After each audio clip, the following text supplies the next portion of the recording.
اللہ اللہ اللہ۔ بسم اللہ الرحمن الرحیم۔ قرآن اردو کے ساتھ ڈاکٹر علی عمران حاضر ہے۔ ناظرین، آج میں آپ کو علامتی طریقہ تدریس کی مدد سے سورہ ناس کا ابتدائی ترجمہ کرنا سکھاؤں گا۔ دیکھیں، سب سے پہلے لفظ قل ہے۔ قل میں اردو مفہوم قول یعنی کہنا ہے۔ پھر اردو میں ہم تعویذ کا لفظ بولتے ہیں جس میں بنیادی فہم پناہ ہے، اس لیے اعوذ میں بنیادی فہم پناہ ہوگا۔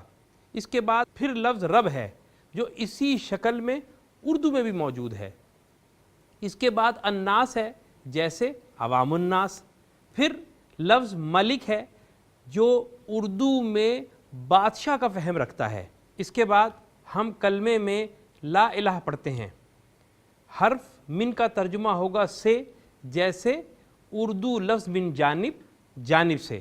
پھر شر اردو میں موجود ہے جیسے شرارتی۔ پھر الوسواس میں اردو لفظ وسوسہ ڈالنے والا ہے۔ ہم کہتے ہیں کہ اس کے دماغ میں خناس سما گیا ہے یعنی شیطان۔ پھر حرف الذی کا ترجمہ ہوگا جو، اور حرف فی کا ترجمہ ہوگا میں، جیسے فی الحقیقت، حقیقت میں۔ سینے کو جسم میں آگے ہونے کی وجہ سے صدر کہتے ہیں جس کی جمع صدور ہے۔ پھر لفظ الجنہ جمع ہے جن کی، یعنی نظر نہ آنے والی مخلوق۔ ناظرین، آپ نے دیکھا کہ سوائے الذی کے تمام الفاظ و حروف اردو فہم رکھتے ہیں۔ الحمدللہ آج ہم نے جو الفاظ و حروف سمجھے ہیں وہ قرآن پاک میں کم و بیش 6551 مرتبہ دہرائے گئے ہیں۔ لیکن آپ دیکھیں کہ قل، اعوذ، یوسوسو کے ساتھ سرخ یا سبز رنگ کی علامات جڑی ہیں۔ یہ پروناؤنس یعنی ضمائر ہیں، جیسے میں، تم، ہم اور وہ وغیرہ۔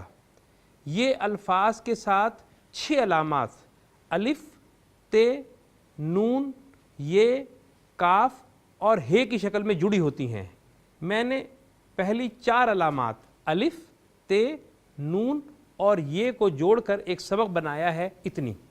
دیکھیں، شروع کی الف کا مطلب ہوگا میں، ت کا تو، نون کا ہم اور یہ کا وہ۔ جیسے ادخلو میں داخل ہوتا ہوں، تدخلو تو داخل ہوتا ہے، ندخلو ہم داخل ہوتے ہیں اور یدخلو وہ داخل ہوتا ہے۔ چونکہ اعوذ کے شروع میں الف ہے اس لیے اس کا ترجمہ ہوگا میں پناہ مانگتا ہوں، اور یوسوسو کے شروع میں یا ہے اس لیے اس کا ترجمہ ہوگا وہ وسوسہ ڈالتا ہے۔ لیکن یہ بات بھی یاد رکھیں کہ شروع کے الف کے فوراً بعد یا آخری حرف پر اگر ساکن ہو تو اب یہ حکم بن جائے گا، جیسے ادخل تو داخل ہو۔ اسی طرح دیکھیں کہ قل کے شروع میں الف کی علامت تو نہیں ہے لیکن دوسرے حرف لام پر ساکن کی علامت ہے جس کی وجہ سے یہ حکم بن گیا، اور اس کا ترجمہ ہوگا تو کہہ دے۔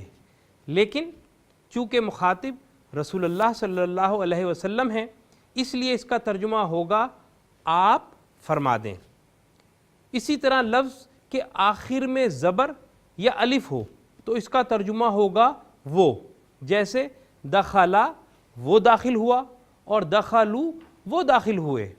پھر ت زبر تا کا ترجمہ ہوگا تو، جیسے دخلتا تو داخل ہوا، اور نون الف نا کا ترجمہ ہوگا ہم یا ہمارا، جیسے دخلنا ہم داخل ہوئے، ربنا ہمارا رب، اور یا ہو تو اس کا ترجمہ ہوگا میری، جیسے ربی میرا رب۔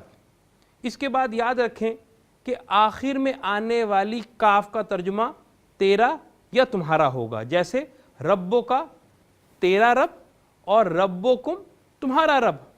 پھر آخر میں آنے والی ہا کا ترجمہ ہوگا اس کا یا ان کا، جیسے ربو اس کا رب، ربو ہا اس کا رب لیکن مؤنث کے لیے، اور ربہم ان کا رب۔ ناظرین، اب آئیں ہم علامتی طریقہ تدریس کی مدد سے مشترک مفہومی ترجمہ کرتے ہیں۔ آپ فرما دیں کہ میں پناہ مانگتا ہوں انسانوں کے رب کی، انسانوں کے ملک کی، انسانوں کے الہ کی، وسوسہ انداز کے شر سے جو خناس ہے، وہ جو انسانوں کے صدور میں وسوسہ ڈالتا ہے، جنات اور انسانوں میں سے۔ اعوذ باللہ من الشیطان الرجیم، بسم اللہ الرحمن الرحیم، قل اعوذ برب الناس،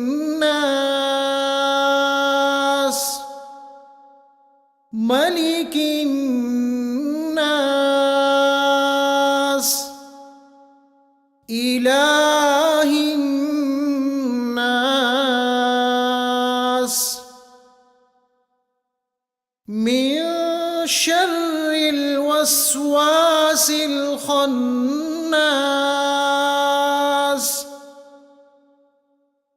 الذي يوسوس في صدور الناس